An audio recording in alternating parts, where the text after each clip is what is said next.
What is the greatest it, I'll do it myself in history? If you're new here, don't forget to subscribe because I do these videos every single day. And now, let's get into this one. Brian Acton interviewed at Facebook and got turned down. He said it and built WhatsApp. Several years later, Facebook bought WhatsApp for $19 billion. When Nintendo turned down a collab with Sony, then Sony said, it, we'll do it ourselves. The rest is history. To be fair, I think it's great they did. Nintendo and Sony are so different, there's plenty of room for both. For those of you that don't know, Sony went off and decided to make the PlayStation, which has been pretty successful, you could say.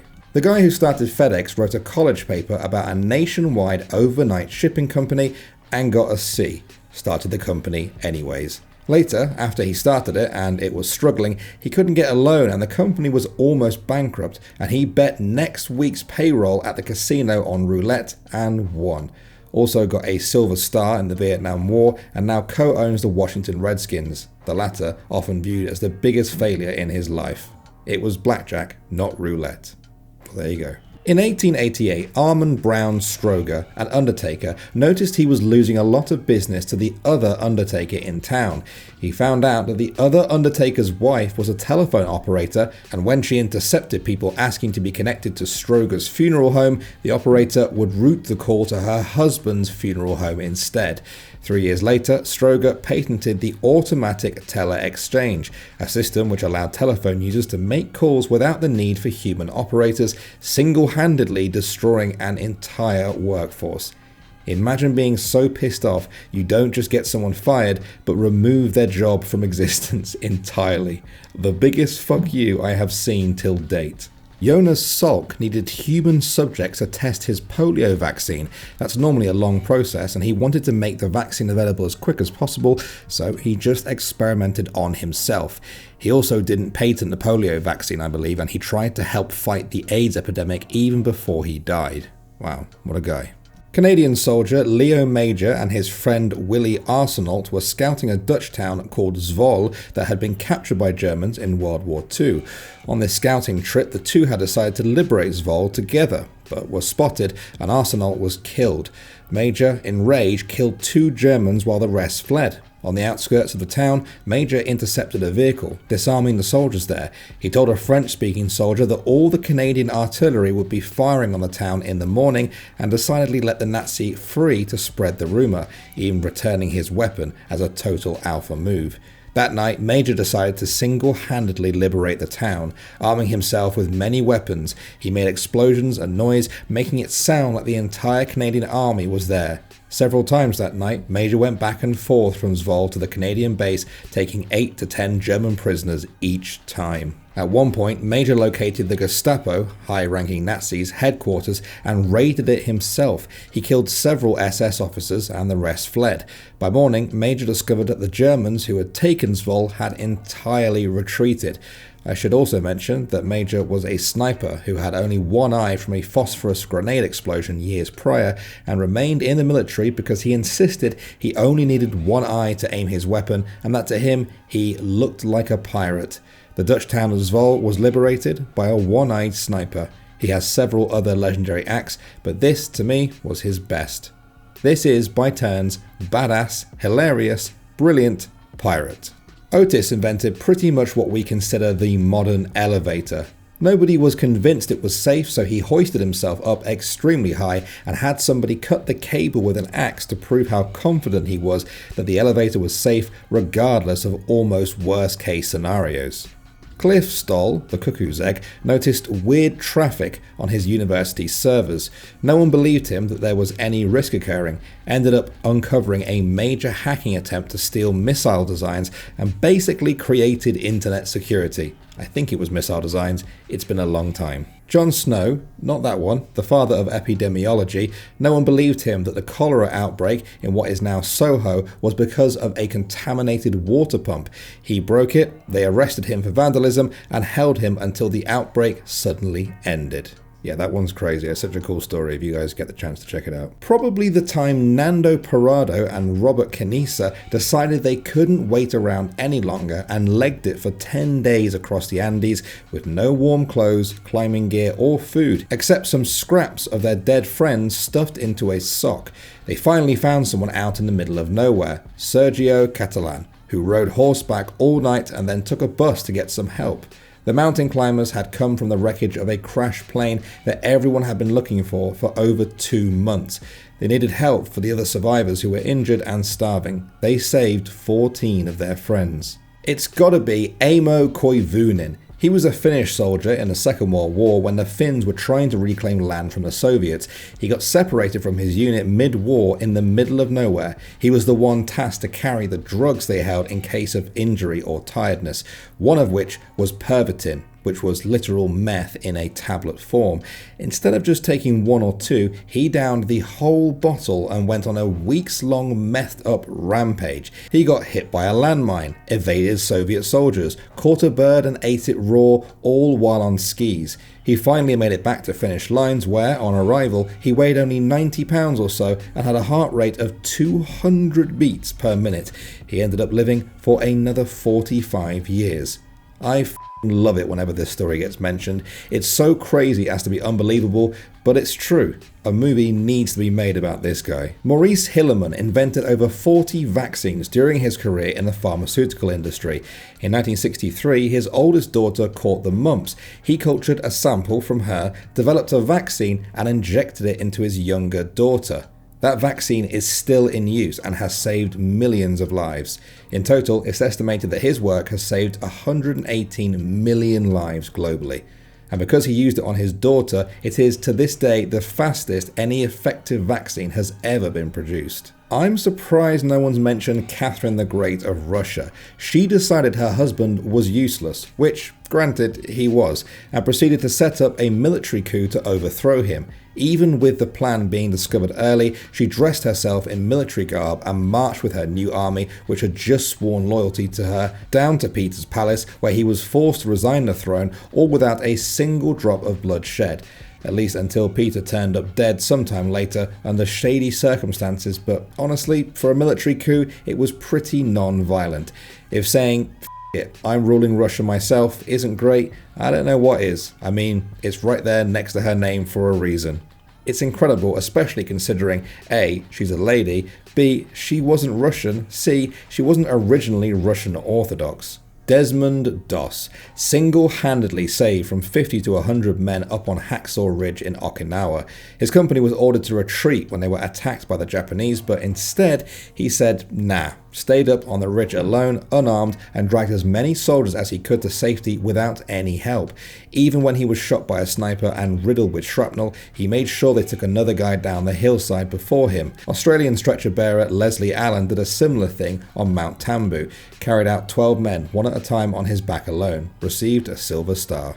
Not a very old story. Manji, or the Mountain Man, lived in a very remote village of India whose route to the nearby town was blocked by a mountain, and hence villagers had to climb it every time, and they had to do that daily to get essential supplies.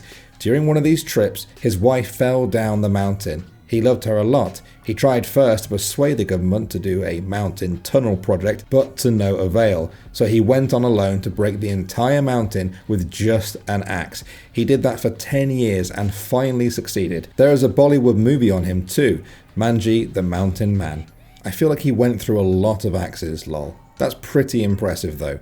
Wife dies, plays IRL Minecraft, saves village. Nikola Tesla was tasked with lighting up the World's Fair, but Thomas Edison wouldn't allow him to use any of his patents, so Tesla had to invent a new light bulb that didn't use any of Edison's patents and could still have thousands made in time for the event. Now that is a flex. The giant Norse axeman who held the choke point at the Battle of Stamford Bridge. By the time the bulk of the English army had arrived, the Vikings on the west side were either slain or fleeing across the bridge. The English advance was then delayed by the need to pass through the choke point presented by the bridge itself. The Anglo-Saxon Chronicle has it that a giant Norse axeman, possibly armed with a Dane axe, blocked the narrow crossing and single-handedly held up the entire English army.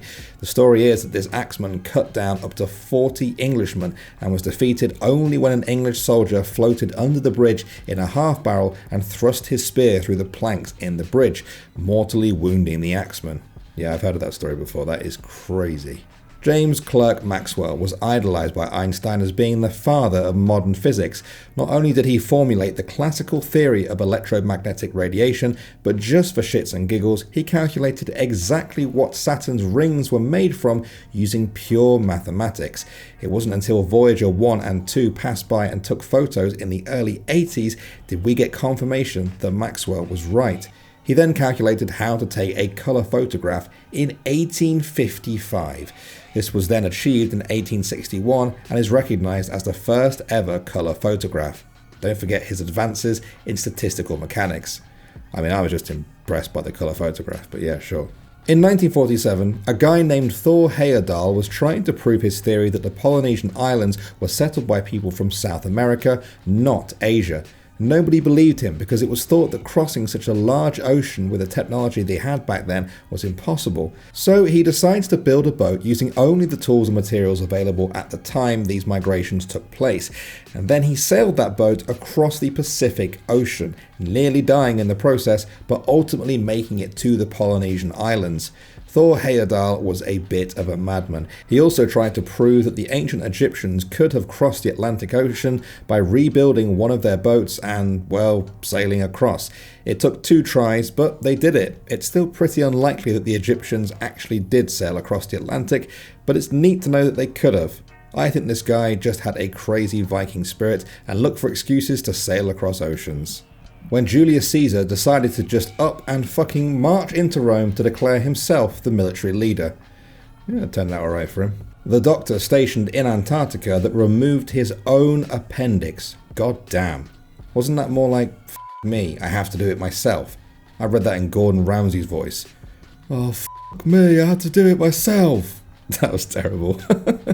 Juan Puyol Garcia was a Spaniard who created his own counterintelligence operation for the Allies during World War II. Initially, he approached British and American intelligence to offer them his services, but both countries rebuffed him.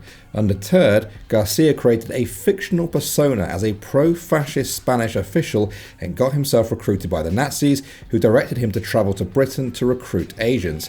Instead, Garcia created a network of fictitious agents and sub-agents using publicly available information like newspapers and travel brochures. It was at this point that he again contacted Allied intelligence and he was finally recruited. Garcia continued his work throughout the war, and for the same operation he received both a knighthood from the British and the Iron Cross from Nazi Germany. The Nazis never realized that he was a double agent. Yes, in the lead up to Overlord, he confirmed reports that the Allied attack would come from Dover and wouldn't attack Normandy. Then, at the last moment, he confirmed that the Allies in fact would attack Normandy, but it was too late for the Nazis to act on it. So, afterwards, the Nazis still trusted him, as they would point to him and say he was the only one who predicted the Normandy invasion. It was technical issues, as always, that meant the data got to us late. Henry VIII couldn't get his way with the Pope, so he made the Church of England so he could do what he wanted. This man legit made his own damn religion, which millions still follow today, just so he could cheat on his wife. No, he made his own damn religion, which millions still follow today, just so he could cheat on his wife and his 4th wife. Let's not forget that Isaac Newton ran out of math to work on and was like, I guess I'll just invent calculus then. A man who was a tractor mechanic company owner made a good chunk of money and bought a Ferrari. He felt that the car wasn't as good as it could be and it wasn't very comfortable, so he brought his complaints all the way to Enzo Ferrari, the owner of the company. Enzo insulted the man, saying a mere tractor mechanic didn't know how to make a sports car. That sparked a rivalry that lasts to this day. That man was Ferruccio Lamborghini. Perhaps when no one believed Barry Marshall that H. pylori can cause stomach ulcers, so he thought, screw it, I'll test it on myself, and ended up getting the Nobel Prize? Bless him. I have an ulcer, and because of him we have a better understanding of how to treat it. He used to be one of the main killers of otherwise healthy young men. The dude in the war with wounded fingers. A doctor wouldn't amputate them, so he bit them off himself. My great-grandpa did the opposite. They were going to amputate his feet in World War II, and he said nah, so he went AWOL and treated his wounded feet on his own. When he came back with 2 perfectly good feet, he basically said, I wanted to keep my feet and I wanted to keep fighting. And as far as I know, he didn't get any kind of punishment, even though he was gone for weeks. Martine Rothblatt, founder of SiriusXM and unbelievable polymath, was told her daughter Genesis had 3 months to live. She had been diagnosed with a type of pulmonary arterial hypertension which was fatal. The disease causes too much pressure in the blood vessels leading from the heart to the lungs, causing them to narrow and not carry enough oxygen. So, Rothblatt quit all of her other work and went to the library to save her daughter. Even though she had zero background in the field, she figured out a cure and in the process founded United Therapeutics, which is a $1 billion biotechnology company. Rothblatt's life story is amazing. Here's a notable mention, albeit somewhat obscure. Sam Regenstrief once made 40% of the dishwashers in the USA at the time.